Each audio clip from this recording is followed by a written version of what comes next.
Então eu vou ler 3 textos com vocês, vou explicar os 3 textos com vocês, e eu trarei um testemunho no final desses 3 textos. E eu preciso que você preste muita atenção, que seu irmão não te atrapalhe aí, porque vai dar tudo certo, se Deus quiser, no nome de Jesus. Amém? Vamos lá, o primeiro texto, primeira carta de João, capítulo 2, versículo 12. Tem que ser rápido, porque é muita informação que eu vou trazer para vocês. Primeira carta de João, capítulo 2, versículo 12. Está lá no finalzinho. Primeira carta de João, capítulo 2, versículo 12. É só você ir em Apocalipse e ir voltando, que é mais fácil. Apocalipse, aí depois já é Judas, segunda carta de João, primeira carta de João. Primeira carta de João 2 e 12. Diz bem assim, vamos lá? Todo mundo achou? Quem não achou, fala assim, não. Bom, achou, vamos lá. Escreva, eu estou lendo na NVT, nova versão transformadora, tá?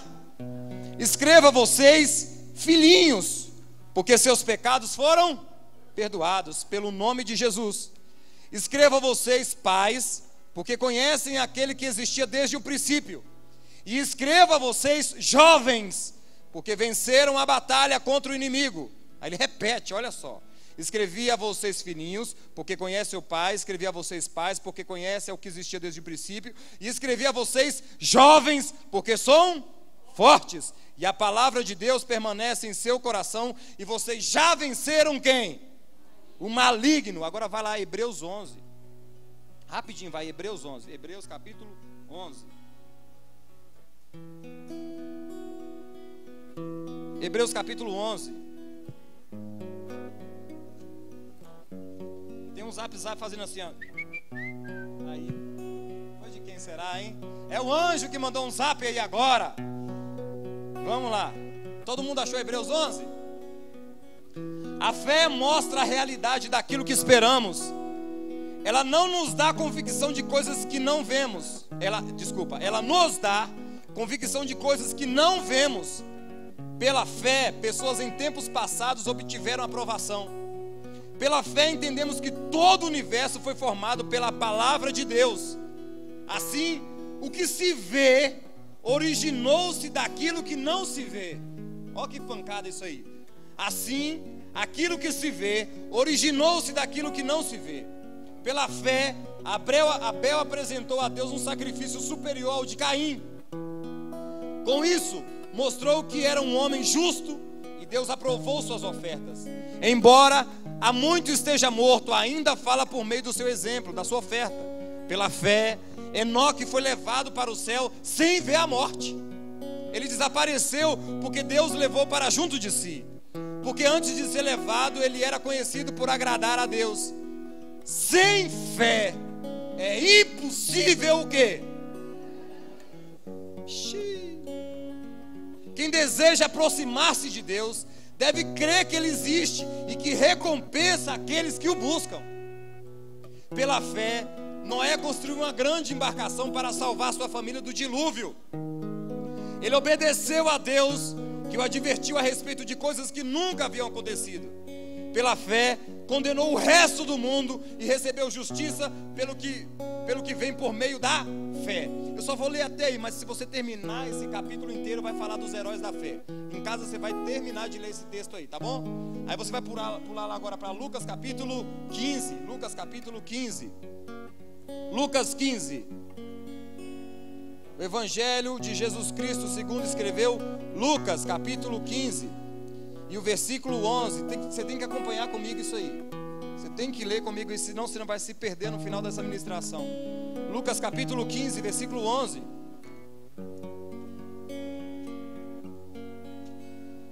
Vamos lá. Quem não achou, fala, pera aí, pastor. Tá, vou esperar. Vamos lá, valendo? Lucas capítulo 15, versículo 11. Parábola do filho pródigo. Jesus continuou. Um homem tinha 2 filhos. O filho mais jovem disse ao pai: quero minha parte da herança. E o pai dividiu seus bens entre os filhos.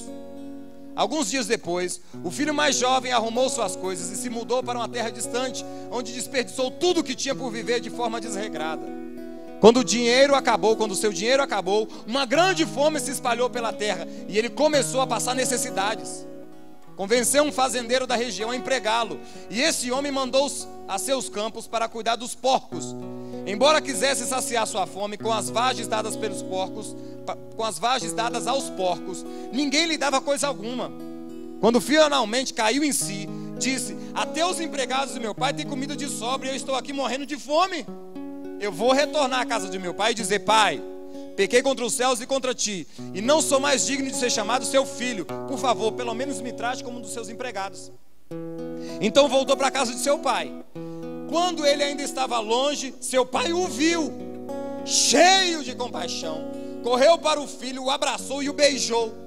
O filho disse: pai, eu pequei contra os céus e contra o Senhor, contra ti, e não sou digno de ser chamado seu filho. O pai, no entanto, disse ao servo: depressa, tragam a melhor roupa da casa e vistam nele, coloquem-lhe um anel no dedo e sandália nos pés, e matem o novilho gordo. O novilho gordo. Faremos um banquete e celebraremos, pois esse seu filho estava morto, pois esse meu filho estava morto e voltou à vida. Estava perdido e foi achado. E começaram a festejar. Enquanto isso, o filho mais velho trabalhava no campo. Na volta para casa, ouviu as músicas e a dança e perguntou a um dos seus servos: o que está acontecendo? O servo respondeu: seu irmão voltou e seu pai matou o novilho gordo, pois ele voltou são e salvo. O irmão mais velho ficou com tanta raiva, se irou e não quis entrar. O pai saiu e insistiu com o filho, mas ele respondeu: todos esses anos tenho trabalhado como um escravo para o Senhor, e nunca me recusei a obedecer às suas ordens, e o Senhor nunca me deu nem mesmo um cabrito para eu festejar com os meus amigos. Mas quando esse seu filho volta, depois de desperdiçar seu dinheiro com prostitutas, piriguetes da vida, o Senhor comemora matando o novilho. O pai lhe respondeu: meu filho, você está sempre comigo e tudo o que eu tenho é seu. Mas tínhamos de comemorar esse dia feliz, pois seu irmão estava morto e voltou à vida, estava perdido e foi achado. Até aí, fecha seus olhos aí mesmo.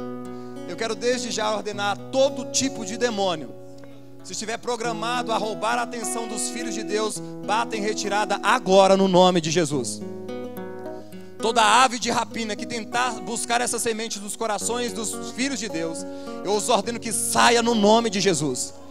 Que todos os seus filhos estejam conectados em Ti, Senhor, e que essa palavra possa entrar no coração deles. E eu desejo, Senhor, que todos esses que estão à minha frente, à minha retaguarda, tenham um coração de terra fértil, e que essa semente entre, Senhor, e que ela germine, e que ela vire uma grande árvore com muitos e muitos e muitos e muitos frutos, Senhor.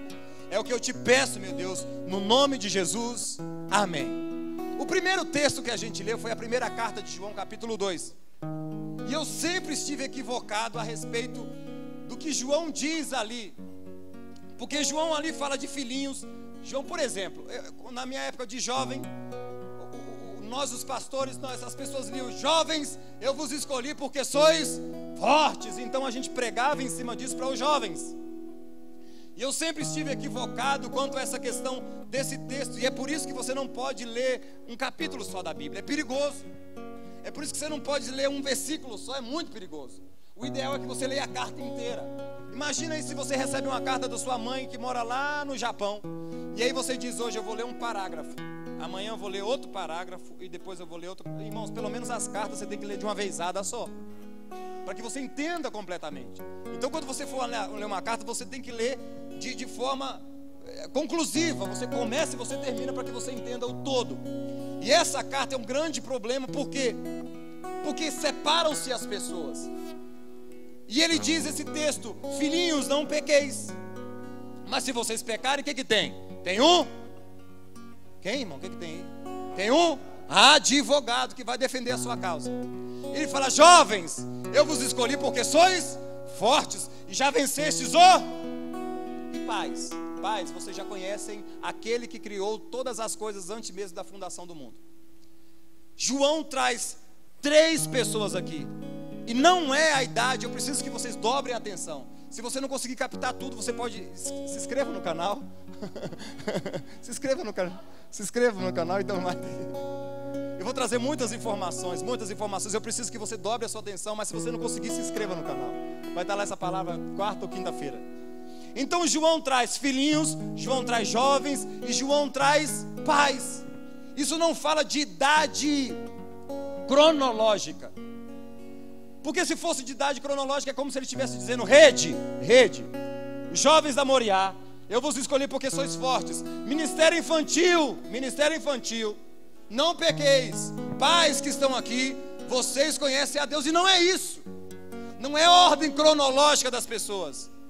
O que João está querendo dizer é que quando você encontra a Cristo, já é para parar já? Quando desliga a luz assim, já é para parar? Já é para parar já? É a bunda da Glaucia ou é da Glaucia? É da Glaucia. Filhinhos, ele fala de ordem cronológica, não fala de ordem cronológica de idade. Ele fala de uma caminhada. Ele está falando de filhinhos, novos convertidos, bebezinhos, deixa eu falar aqui com vocês, que não é um departamento infantil. Você que entregou a sua vida a Jesus e fica chora, e busca a Deus, e você ouve qualquer musiquinha, Pedro, Tiago, João, e você vocês são os filhinhos. Vocês conheceram agora Jesus, vocês são bebezinhos, e ele precisa trocar sua fralda de vez em quando, ele precisa passar talquinho, ele precisa limpar de vez em quando. E João está dizendo: vocês novos convertidos, filhinhos, não pequem, porque quando vocês pecam, causa um transtorno terrível na humanidade. E para vocês, mas se acontecer um acidente de você trupicar, bater a boca no chão, fica tranquilo, que você tem um advogado. E aí depois João vem e diz: jovens, eu vos escolhi porque sois fortes e já vencestes o maligno. Deixaram de ser filhinhos, deixaram de ser bebezinhos, e agora vocês são bombados, fortes. E não está falando da rede, está falando de uma maturidade no Evangelho. Está falando de você que não é mais um novo convertidozinho. Está falando de você que criou musculatura em Deus, e que você foi escolhido porque você é forte, e você já venceu o maligno. Então ele fala de crianças, ele fala de bebê. O bebê cresce e se torna jovem. E o mesmo texto João diz: jovem, eu vos escrevi porque sois fortes. A palavra de Deus permanece em vocês. Está aí na sua Bíblia. E vocês já venceram o maligno. Agora, crentes jovens, vocês não precisam mais que eu fique trocando as suas fraldas. Vocês já não usam mais fralda.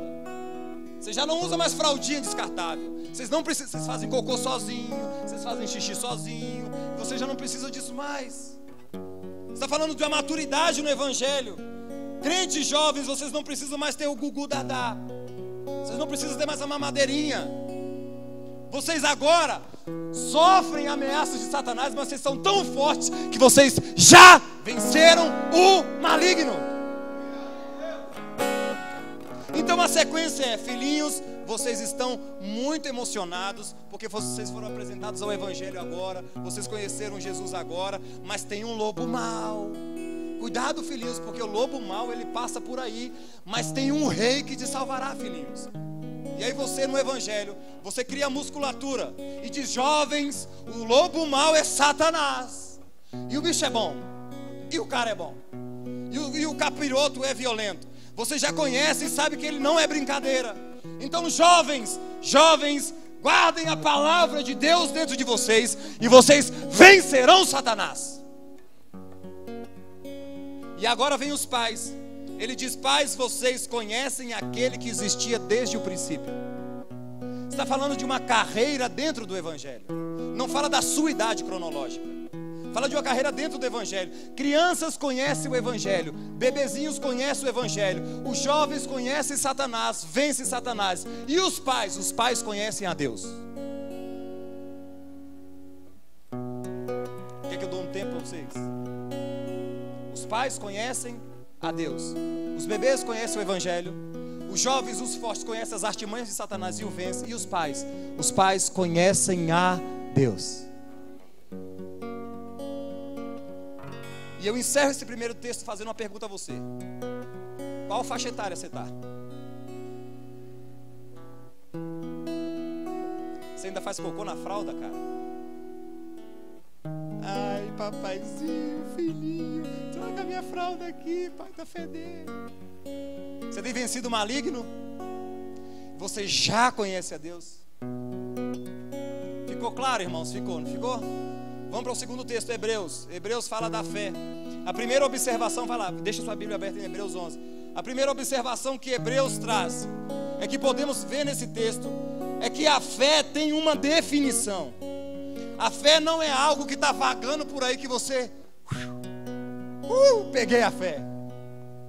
A fé tem uma definição. A fé não é uma força. A fé não é uma coisa indefinida. A fé é a convicção das coisas que você não consegue ver. Eu tenho certeza, pastor. Tem, mas você viu? Não, mas como é que você tem certeza? Eu não sei, mas eu tenho certeza. Então, pastor, a fé, o que é isso da fé? A fé é a convicção das coisas que não se veem. Hebreus 11, 27, não precisa ler não, tá? Hebreus 11, 27 diz que Moisés ficou firme naquilo que era invisível.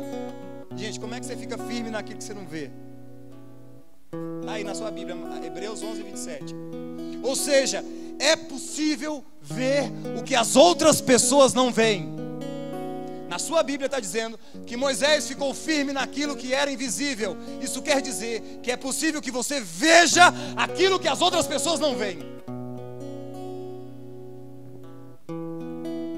A fé é um passo no escuro então, pastor? Não, a fé sabe exatamente onde está pisando. Ela é um passo no escuro para quem não está vendo com os olhos dela.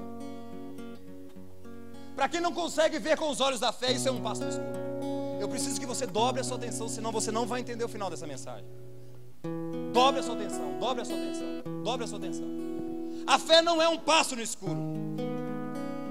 O que a gente também precisa entender sobre a fé é que nós nos damos com dois mundos diferentes.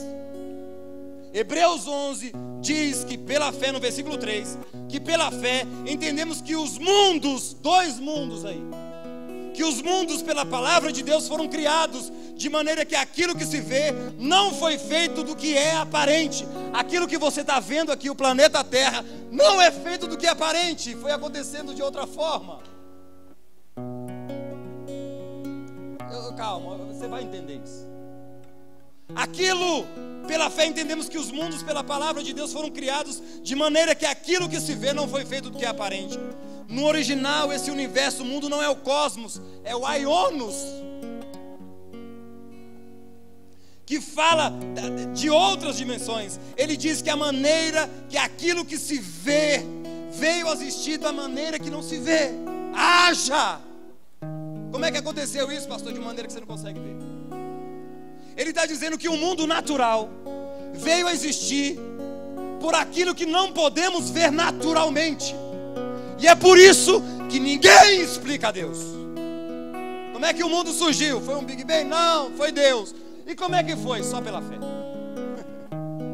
Só pela fé. Os olhos naturais, eles veem o problema, mas os olhos espirituais sempre se abrirão para a solução desses problemas, e isso passa pela fé. Hebreus capítulo 11 eu estou falando. Muitos pregam erradamente, irmãos. Olha, pastor, eu estou doente, eu estou com uma ferida aqui. Olha, isso aí que você está vendo não é verdade. Como é que não é, pastor? Meu braço está quebrado aqui, sou. Não, isso aí é coisa da carne. Não, sou, está aqui. Está quebrado, está ferido, eu estou doente, o exame está aqui. O problema está aqui, as circunstâncias estão aqui. Não é que não é verdade não, e eu não concordo muito com essa ideia. Olha, não tem doença e não tem, sim, tem uma doença ali. Uai, como é que não tem? Eu estou vendo isso, uai. A fé, se me permite, pessoal, é um portal que você acessa o mundo espiritual e que lá você consegue ver a bênção. Eu vejo o problema aqui, mas através da fé eu vejo a cura. Eu estou tentando ser o mais didático possível. Eu vejo o problema com os meus olhos carnais, mas através da fé eu acesso esse portal que eu vejo a cura acontecendo lá. Tem doença aqui? Tem. E a cura está chegando. Pastor, e como é que funciona isso, pastor? Como é que eu posso ter fé? Como é que eu posso adquirir fé? A fé só vem de uma forma. A fé vem pelo ouvir. E ouvir o quê? A Palavra de Deus. E é por isso que de vez em quando eu fico doido e leio a Bíblia em voz alta.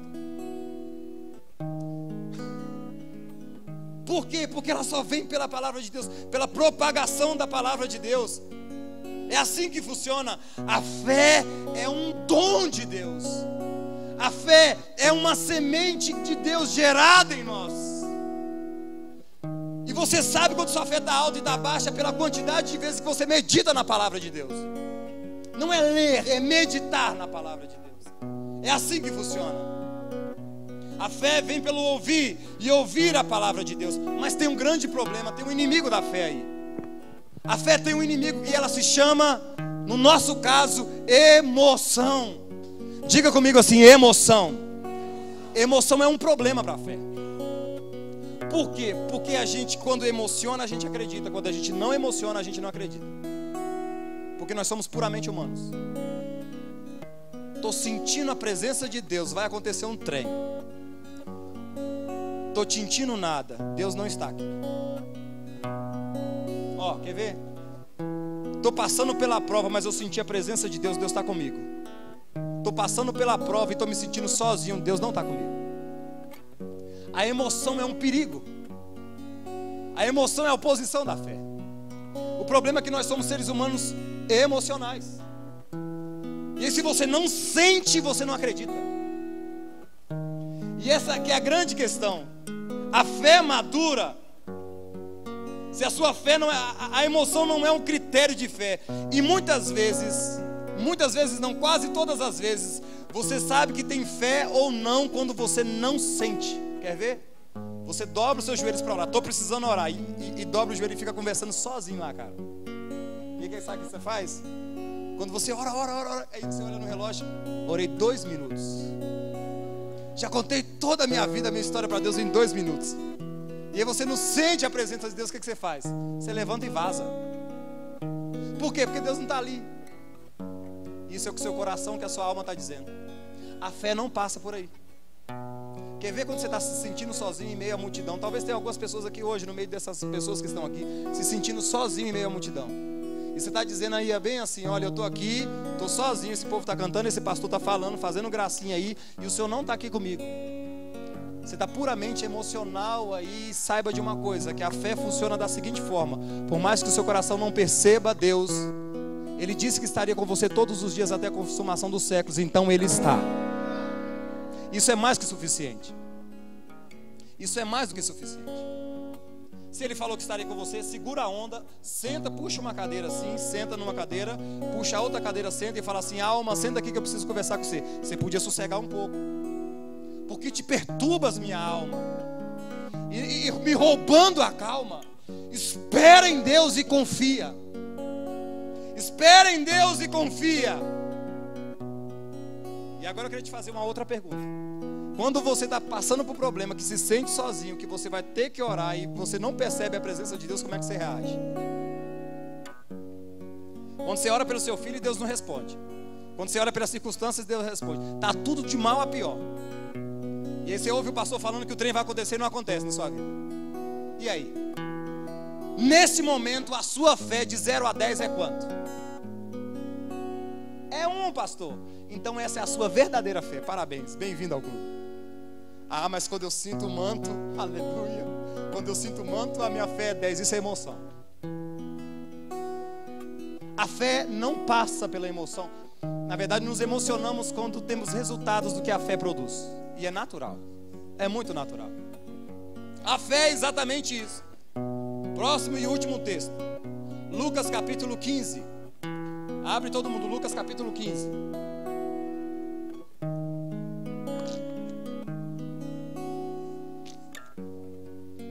Lucas capítulo 15.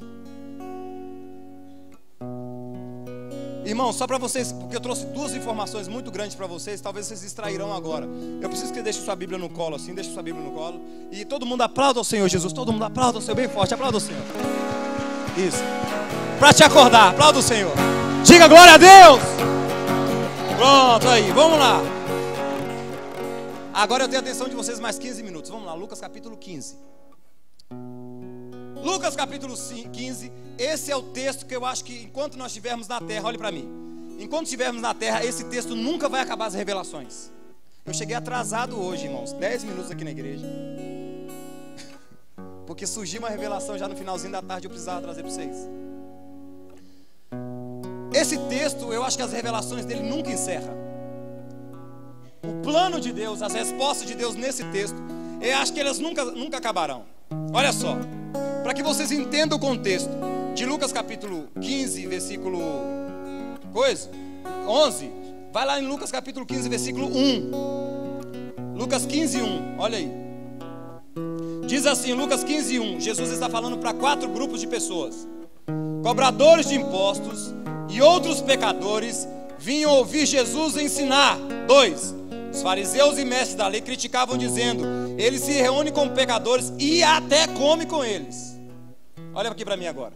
Jesus está falando para 4 grupos de pessoas que na verdade representam 2 filhos: pecadores, publicanos, cobradores de impostos e publicanos, e pecadores de todos os tipos. A gente sabe, como vocês participam aqui do nosso estudo, que os cobradores de impostos, eles eram odiados, enfim, aquela coisa toda, vocês já sabem. Os publicanos, Zaqueu, lembra de Zaqueu? É aquele, Zaqueu, Mateus, aquela turma toda. Então Jesus reunia com cobradores de impostos, Jesus estava reunido com cobradores de impostos e outros pecadores. E os fariseus e os mestres da lei estavam do outro lado dizendo: olha, ele se reúne com os pecadores e os publicanos e até come com eles. Eu tenho tantas revelações para trazer para vocês desse texto, que talvez a gente faça uma série aqui nos domingos à noite, mas eu ainda não tenho certeza. Então o contexto dessa história é 2 grupos. O primeiro grupo é do filho mais novo. O filho mais novo é quem? Os publicanos e os pecadores. E o filho mais velho é quem? Os fariseus e os mestres da lei. E Jesus está falando para esses 2 grupos. Vamos lá. Aqui Jesus coloca os 2 filhos do pai: os cobradores de impostos e os fariseus. A história diz que o filho mais novo procura o pai, querendo receber o quê? Uma herança. Pai, eu estou querendo minha herança. E todo mundo sabe que a herança só é recebida quando há uma morte. Quando alguém morre, outro herda, o outro tem a herança. O pai do texto, o Senhor do texto, o pai do texto é o próprio Deus. Os 2 filhos são os pecadores e publicanos, o mais novo, e o mais velho são os fariseus e os mestres da lei. Até aqui tudo bem? Tudo bem? Então vamos lá. O pai dos 2 filhos é o próprio Deus. E sabemos, agora presta atenção, e sabemos que não existe herança se não houver morte. Como é que eu vou falar isso para vocês? Deus não morreu, mas Deus morreu. Deu para entender? Só existe herança se tiver morte. Essa foi o que o Senhor me trouxe agora à tarde. Só existe herança se tiver morte. Deus nunca morre. Deus não morreu. O pai não morreu, mas existiu herança. E só existe uma herança se tiver morte. Deus nunca morre, mas Deus morreu. Jesus é Deus e morreu na cruz do Calvário e ressuscitou ao 3º dia. E é por isso que os seres humanos têm uma herança que eles não merecem. Deu para entender? Deu? Então vamos seguir. Herança é uma coisa que somente se toma posse depois de morto. E o pai da história não está morto e dá herança. Isso quer dizer que Deus não morre, mas se comportou como se tivesse morrido. Pai, Filho e Espírito Santo é um só Deus. E essa é uma outra pregação. Deus nunca morreu, mas Jesus morreu na cruz do Calvário por nós. E Ele era 100% homem e era 100% Deus. E a morte e ressurreição de Jesus nos trouxe uma herança não merecida, um grande e impagável prêmio não merecido. E por não ser merecido se chama, ou aquilo que você não merece, um presente que você não merece, se chama graça. Fala comigo, graça. Deus não morreu, mas morre, e isso me traz uma herança, e essa herança se chama graça. Vocês estão entendendo, gente? Vamos lá. Portanto, Na história, o pai não morre, mas o filho tem uma herança. E o filho mais novo, com um pai vivo, pede uma herança. Pai, me dá minha herança. Ele estava dizendo: pai, independente de sua vida, eu quero de sua vida, se você está vivo ou se está morto. Para mim é como se eu estivesse morto. Eu quero aquilo que é meu por direito. Mas eu imagino o pai dizendo assim: ué, mas você não tem direito a nada não, não morri. O filho mais novo estava dizendo: pai, pouco importa se o senhor está morto ou se o senhor está vivo. Eu quero é a grana. Eu quero é o dinheiro. Numa sociedade patriarcal como aquela, irmãos, nessa hora, esse filho apanharia muito, e ele era expulso de casa. E ele era rejeitado, ele não voltaria mais para casa. Mas é o que acontece no texto? Não. O que o pai faz? O pai, no versículo 12, está aí no versículo 12 da sua Bíblia. O pai então pega a herança e dá a herança para quem? Para os dois. Talvez você nunca sabia disso. Mas o pai não dá a herança para o filho mais novo. O pai dá a herança para o filho mais novo e o pai dá a herança para o filho mais velho. O pai pega a herança e dá para os dois. Certo? Vamos lá. Os dois ficaram com a herança. E aqui tem um outro segredo. Algumas Bíblias dizem nesse verso 12 da sua Bíblia aí, que o pai dividiu. Algumas Bíblias dizem, na minha Bíblia diz, nessa NVT diz bens. Outras versões dizem que o pai dividiu a sua fazenda. Outras versões dizem que o pai dividiu seus haveres. E outras versões dizem que o pai dividiu a sua propriedade. Está assim na sua Bíblia? Haveres, bens, fazenda e propriedade, que o pai dividiu. Isso aí no versículo 2. No versículo 2 aí. No versículo 12. Lucas 15, 12. Olha aí, Lucas 15, 12. O filho mais jovem disse ao pai: quero minha parte da herança. E o pai dividiu seus bens, ou sua propriedade, ou sua fazenda, ou sua... Como é que está na sua Bíblia aí? Haveres, está vendo aí? Bens, propriedades, haveres e fazendas. Vem de uma só palavra. E agora olha para mim. Essa palavra no original é bios. Fala comigo, bios. Bios. Bios significa vida. Então, colocando no original, é que o pai pegou a sua vida e dividiu para os dois filhos. Vocês estão começando a entender, gente? O pai pegou a sua vida e dividiu para os dois filhos. Vocês vão chegar lá. O pai pega a sua vida e divide para os seus dois filhos. O texto quer dizer isso. E dar a vida por alguém sem que esse alguém se mereça. Como é que é o nome disso? É graça. Então diga comigo, graça. Então o pai, o mais novo, pega a vida do pai, a graça do pai, e vai gastar com farra. Eu tenho a graça e vou fazer da minha vida o que eu quiser. Porque o pai me deu a graça. Eu tenho, ainda bem que isso só acontecia lá, agora hoje não acontece isso mais. Eu tenho uma graça e vou encher a cara na cachaça. Eu tenho uma graça e vou trocar de mulher e de homem quantas vezes eu quiser. Eu tenho uma graça e vou fazer o que eu quiser da minha vida. Porque eu tenho uma graça. Porque como eu tenho a graça, eu posso pecar o tanto que eu quiser. Porque eu tenho a graça. E essa foi hoje à tarde. Eu tenho uma graça. Porque eu sou salvo pela graça. E porque eu tenho a graça, eu posso transar com quem eu quiser. Eu posso gastar com meretrizes. Eu posso beber e postar no Insta. Eu posso encher a cara e postar no Facebook. Eu posso fazer da minha vida o que eu quiser, porque eu tenho a graça. Eu peguei a graça do pai e estou com ela fora da casa do pai.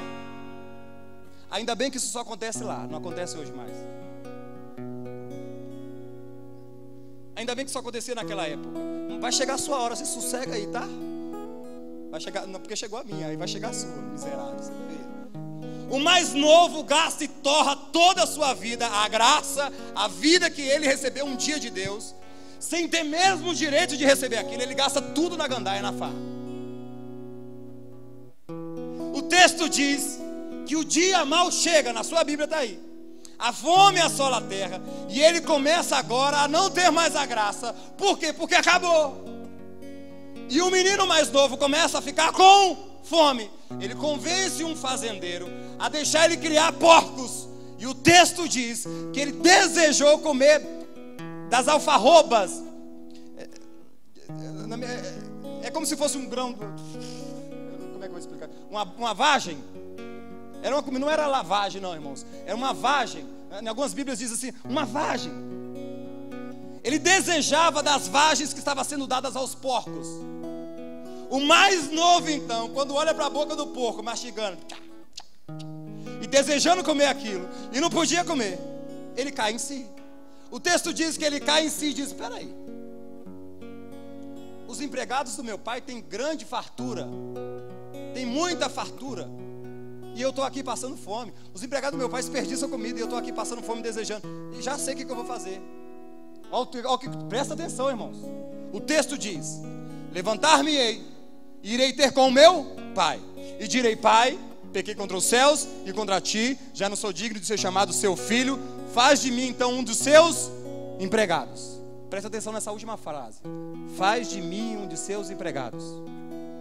O camarada cai em si, larga os porcos e volta para a casa do pai. Quando ele volta para a casa do pai, o pai vê ao longe. Eu imagino o velhinho sentado na cadeira, Diego, de balanço. Quando vê rapaz, mas é feio aquele trem lá. Uai, mas aquele não é o... Rapaz, é meu menino. O texto diz que o pai corre ao encontro do filho. Corre ao encontro do filho. Abraça o filho e ele começa o discurso. E o discurso é: pai, pequei contra os céus e contra ti, já não sou digno de ser chamado seu filho. E qual é a outra frase? Torna a fazer de mim faz de mim pelo menos um dos seus. E ele fala: pai, pequei contra os céus e contra ti, já não sou digno de ser chamado seu filho. E o pai grita: traga a melhor roupa para ele. O pai interrompe o diálogo desse menino. Por que é que o pai não deixou que ele falasse: faz de mim um dos seus escravos? Porque filho que é filho nunca será escravo. Fala comigo assim, ó: filho que é filho nunca será escravo, muito menos do pecado. Traga a melhor roupa. Abraçou o fedorento, beijou o fedorento, traga a melhor roupa, traga o anel, e depois eu explico isso tudo para vocês. Traga a sandália, coloque nos seus pés e mate o novilho.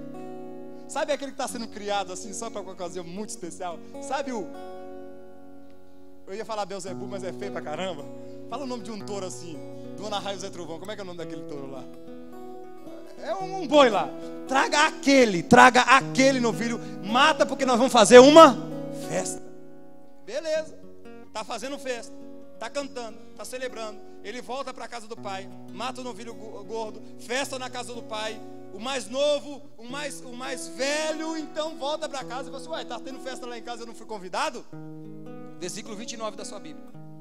No versículo 29, ele volta, o filho volta e manda matar o novilho mais top da fazenda e comemora a festa do gastador de graça.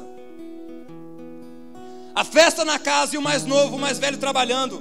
E no verso 29 diz que ele era como um escravo. Ele estava dizendo: filho,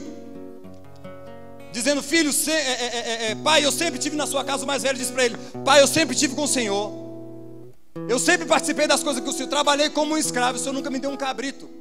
Só que o texto diz que a herança foi dividida para os dois. Um gasta a graça com a farra, o outro ganha a graça e não sabe nem usar. Porque ele se comporta como um escravo, ele se comporta como um objeto. Ele se comporta como um instrumento do pai e não como um filho.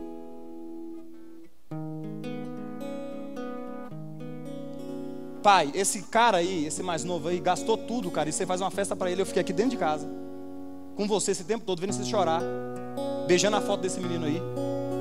Você nunca me deu nem um novilho, cara. E tem um detalhe aí no verso 30 que eu fiquei assustado, que eu já vou contar para você. Ele diz: pai, esse seu filho aí gastou o dinheiro com o quê? Pode falar, irmão, não é pecado não. Verso 30, gastou com? vulgo azulão, prostitutas.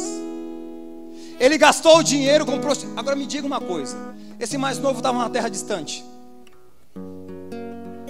Como é que esse camarada ficou sabendo que esse cara está gastando com prostituta? No máximo dos máximos, na rádio peão, né? Aqui fala assim também, rádio peão. Sabe aquele negócio que vai: rapaz, eu estava passando lá no Pará, vi seu irmão lá, cara. Meu irmão, ele está fazendo o que lá? Rapaz, tem um azulão 2 lá, gastando dinheiro igual roia. O mais velho sabia o que o mais novo fazia. Ainda bem que hoje é muito diferente. A gente não sabe o que os filhos mais novos fazem.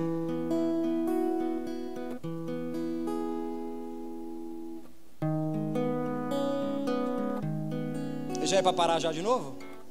É para parar. E agora eu trago o testemunho dessas 3 palavras para você. Talvez hoje eu passe do horário, mas você vai me entender. Olhem para cá, pode fechar sua Bíblia. A minha garagem estava um caos.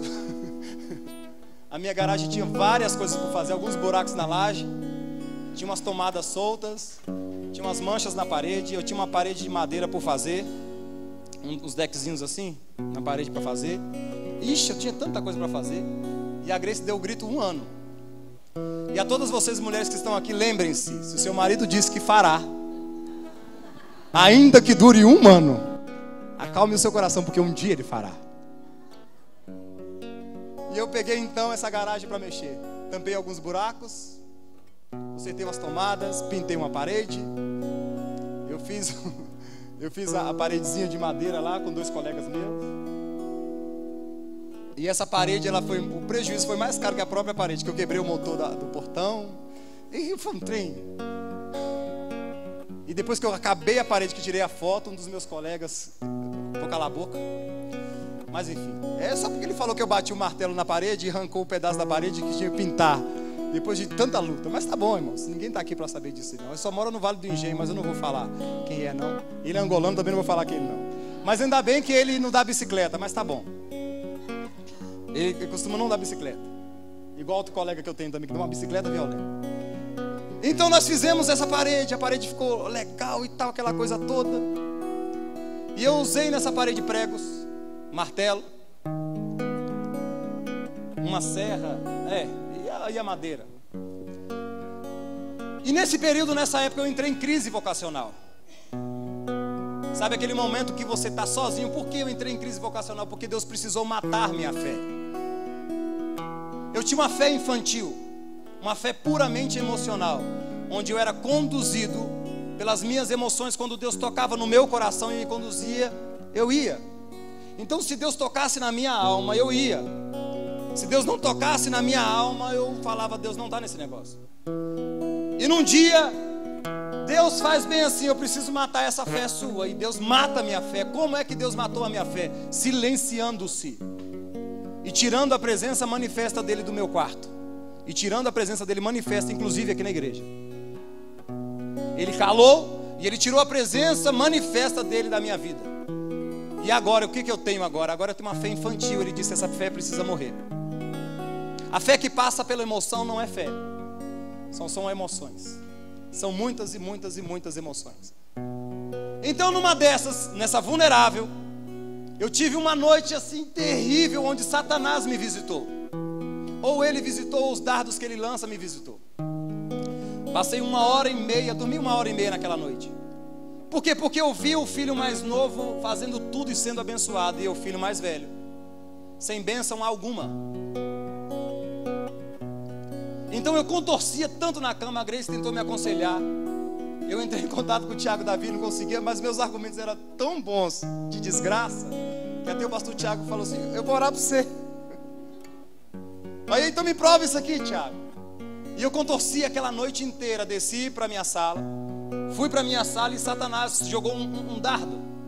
Ele me disse bem assim: você é como eu, um instrumento de Deus.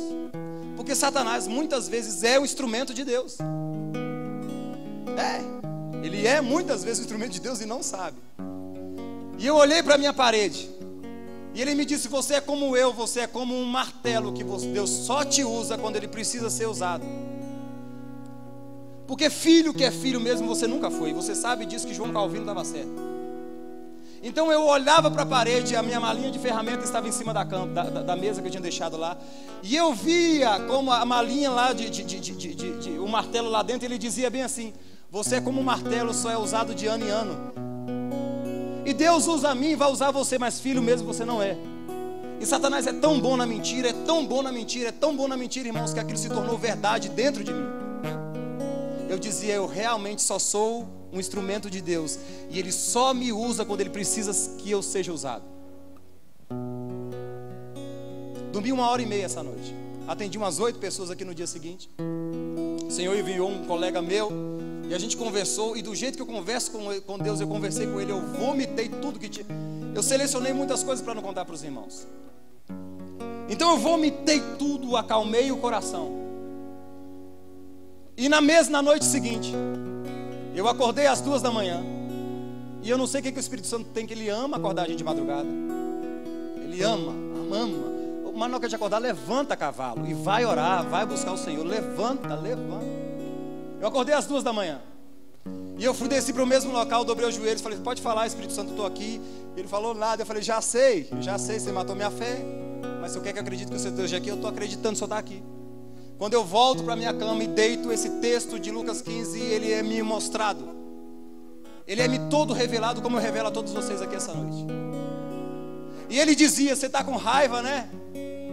Você está com raiva disso aí? Mas deixa eu te contar uma coisa que o Espírito Santo ministrava no meu coração. Deixa eu te contar uma coisa aqui. Você vai dobrar a sua raiva, sabe por quê? Porque os filhos mais novos que você está olhando no Instagram, que você está olhando no Facebook, está acabando com a graça, o pai está esperando eles.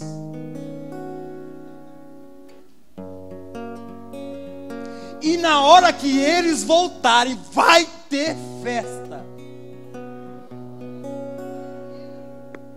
Glória a Deus, você está no mesmo time que eu.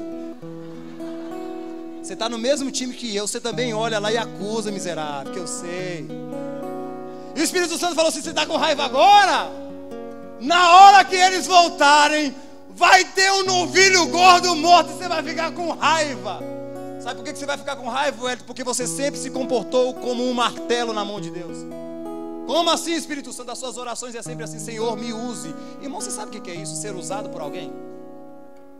Imagine você olhar para uma pessoa, um patrão seu, e falar assim, pode me usar. As minhas orações sempre foram essas, e não está errada. As suas orações é sempre, Senhor, me use para falar com a sua igreja. Eu vou te usar quantas vezes eu quiser. Você sabe que eu sou o Senhor da sua vida. Mas o que eu sempre busquei com você não foi um usar, foi um relacionamento de pai para filho. Todos nós oramos, Senhor, me usa. Senhor, me usa. Porque é bonito ser visto, ser usado por Deus. Talvez vocês estão me olhando e dizendo, Senhor, me usa como usa o pastor Wellington. Para com isso. Senhor, me ensina a ser o seu filho, porque eu sou um bom pai. Relacionamento. Deus gosta tanto de relacionamento, irmãos, que Deus era uma vela entre Adão e Eva. Adão estava sozinho, olha para isso. Adão estava sozinho. Essa é outra revelação. Eva está lá. Faz os dois. E os dois na lua de mel. Finalzinho da tarde, quem vai lá?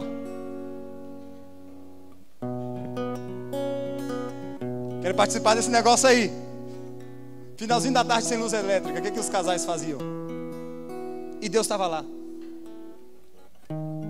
E Deus ministrava, o Espírito Santo ministrava isso no meu coração. Você está chateado que essas pessoas estão postando isso? Estão gravando isso lá e te dá raiva porque eles estão gastando a graça, né? Você vai ficar com raiva quando elas voltarem, porque o pai sentou do lado de fora esperando elas voltarem. E quando voltar, ele vai correndo atrás dela e vai dizer, olha, traga o anel, traga a roupa, traga a sandália, porque os filhos que eu dei a graça voltarão para a casa do pai.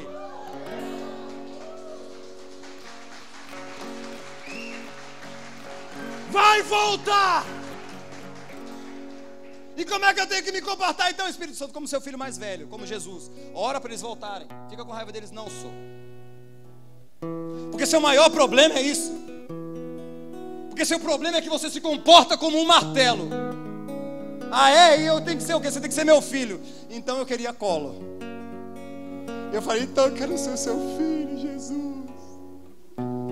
Segura a onda aí, velho. Ele falou assim, olha aqui. E aí o Espírito Santo, olha aqui, já vai dar 9 horas.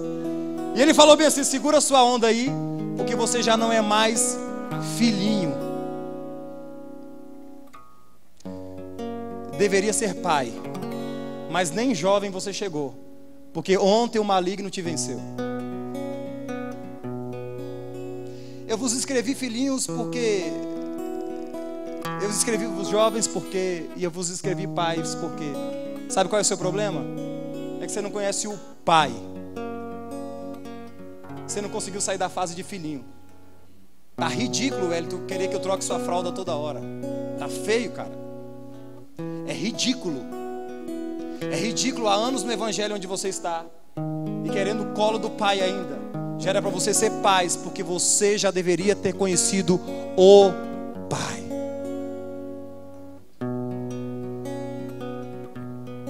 Você já deveria ter conhecido o pai. Mas eu prefiro não somente te usar, eu prefiro ter você como um filho. E aí no outro dia a Gláucia me manda um vídeo. E como é que você quer que eu seja o vídeo? O filho, o Espírito Santo. Um filho adotado. Deixa eu te explicar por que é melhor ser filho adotado do que ser filho legítimo em Romanos. Romanos diz que nós somos filhos adotados. Como é que isso acontecia, pastor? Quando um filho romano nascia, era natural, de num período de cerimônia de 9 dias. Esse menino, após 9 dias, era pego pela mãe, colocado no chão e o pai olhava. Presta atenção. O filho legítimo, o pai olhava, e o pai poderia rejeitar ou não o filho. Se o filho tivesse alguma doença, se o filho fosse feio, se o filho fosse, enfim. Se o pai do filho legítimo gostasse da criança, ele pegava a criança no colo e lhe dava o nome. Mas se o pai do filho legítimo não gostava da criança, ele rejeitava a criança. Esse é o contexto do texto de Romanos. E qual é a grande diferença do filho adotado? O filho adotado, o romano, ia por conta própria escolher ele. E ele não poderia mais rejeitar. O que isso quer dizer, pastor Wellington?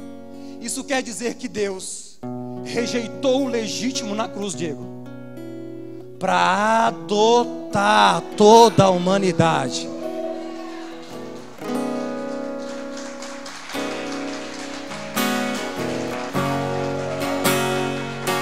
O legítimo eu rejeito porque tem pecados. Mas a Júlia eu quero, o Whindersson eu quero, o Pedrinho eu quero, a Lúcia eu quero. Eu quero adotar todos vocês. E eu rejeito o meu legítimo por causa de vocês. Se coloquem em pé.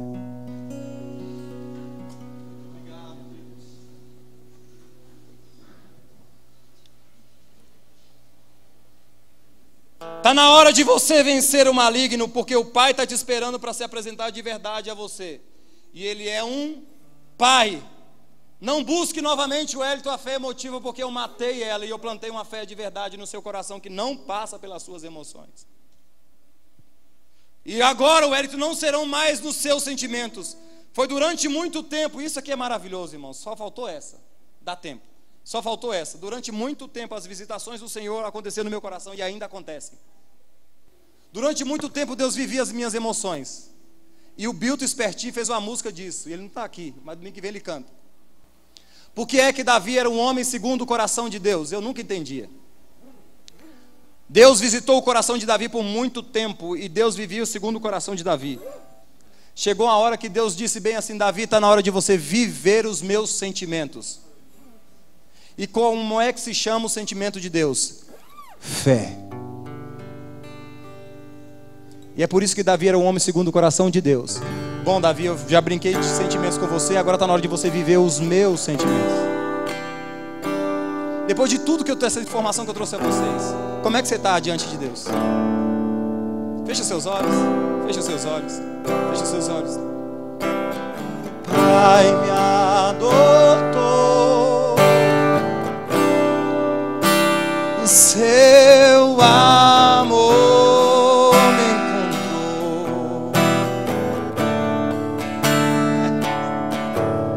O Pai Pai me adotou, seu amor me encontrou. Eu era órfão, eu era órfão, eu era órfão e hoje sou filho.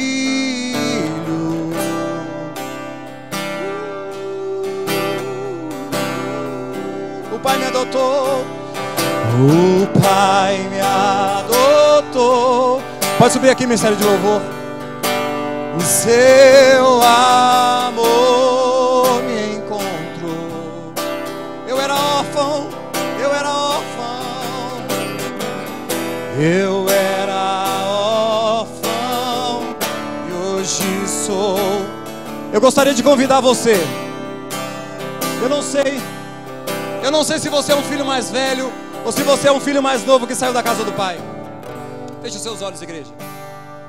Eu não sei se você é um filho mais velho ou se você é um filho mais novo, mas talvez seja hoje o dia que o Pai está te esperando, está esperando voltar para casa. Há alguém aqui essa noite que gostaria de voltar para a casa do Pai, de reconciliar-se com o Pai. Você está fedendo pra caramba porque você gastou tudo que você tinha, mas o Pai está te esperando de braços abertos. Há algum filho mais novo que precisa voltar para a casa do Pai hoje? Se tiver, levante uma das suas mãos que eu quero orar por você.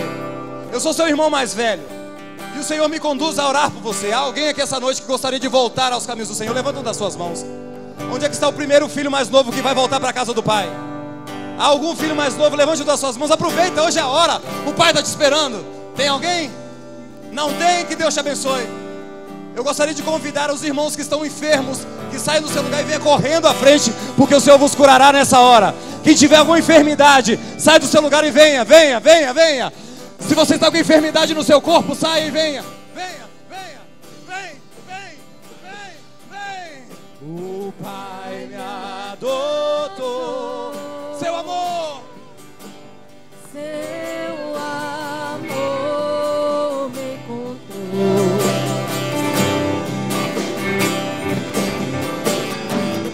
Eu era órfão, hoje sou filho.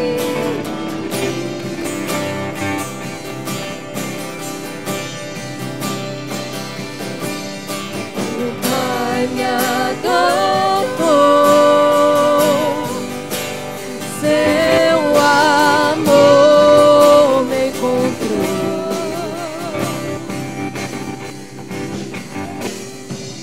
Eu era órfão, hoje sou filho.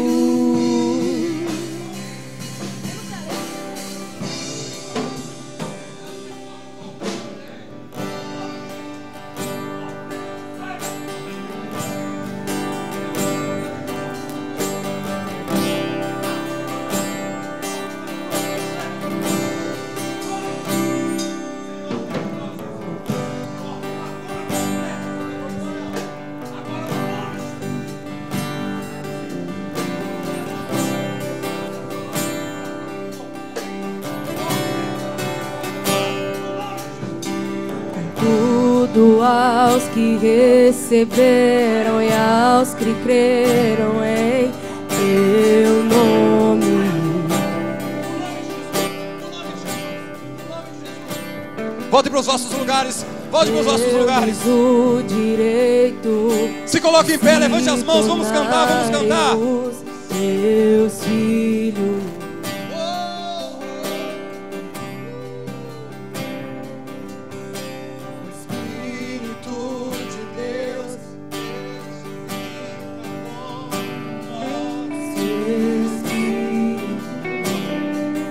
O Espírito de Deus testifica com o nosso espírito que nós somos filhos, que nós somos os teus filhos. Quem é filho, levanta a mão aí. Levanta as tuas. Quem é filho, levanta a mão. Levanta a mão. Levanta a mão. Oh, aleluia, aleluia. Nós somos os seus filhos, Senhor. Nós somos os seus filhos, Senhor. Que somos os teus filhos. E o Pai me adotou. Canta, canta, canta, canta. O Pai me adotou, seu amor, seu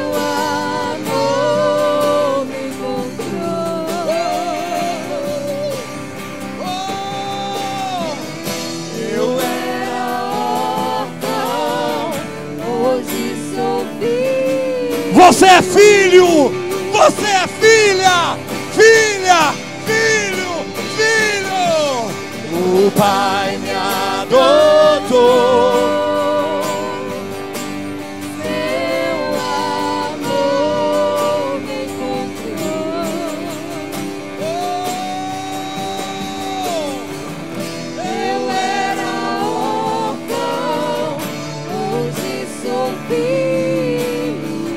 Senhor, nessa hora eu olho pelos seus filhos, Senhor. Talvez do nosso meio tenham muitos mais velhos do que mais novos. Talvez todos aqui sejam os filhos mais velhos, que apontam para os mais novos e os acusam, mas eles não sabem se comportar muitas vezes como um filho realmente mais velho, que é Jesus Cristo. Eu estou aprendendo isso com o Senhor, Deus. Me ajude, Espírito Santo. Me ajude a ser parecido com Jesus. Me ajude a ser Jesus na terra, Senhor. Me ajude a me comportar como Jesus. Porque no dia que nós chegarmos até esse momento, Senhor, até essa hora, nós não sentiremos raiva porque o Senhor usará o filho mais novo que saiu da casa, mas nós faremos uma festa para ele, Senhor. Nós faremos celebração para ele, Senhor. Muito mais importante do que ser um martelo na sua mão, Senhor. Muito mais importante que ser uma atalaia na sua mão. Muito mais importante que ser uma pedra na sua mão é ser seu filho. O Senhor rejeitou o seu legítimo para nos adotar, e o Senhor não nos rejeita jamais.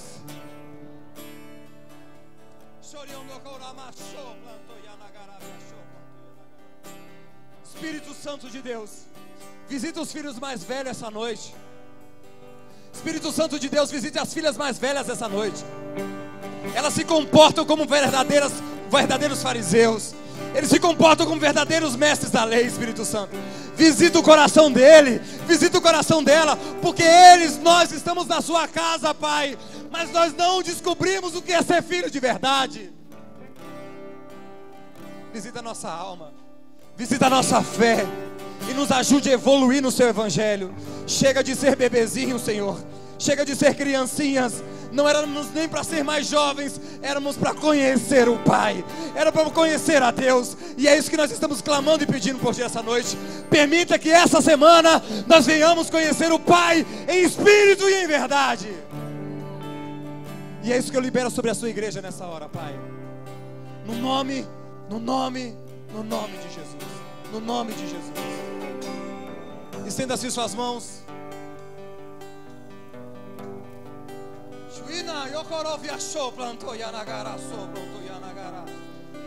Que o amor de Deus nosso Pai, a graça de Jesus Cristo e as doces e benditas consolações e a comunhão com o Espírito Santo estejam com todos vós, não só no dia de hoje, mas para todos sempre. Porque a vitória é de quem, irmãos? Pelo sangue. Acha um irmão mais novo ou mais velho, dá um abraço nos 10 aí, ó. Que Deus te abençoe, uma ótima semana.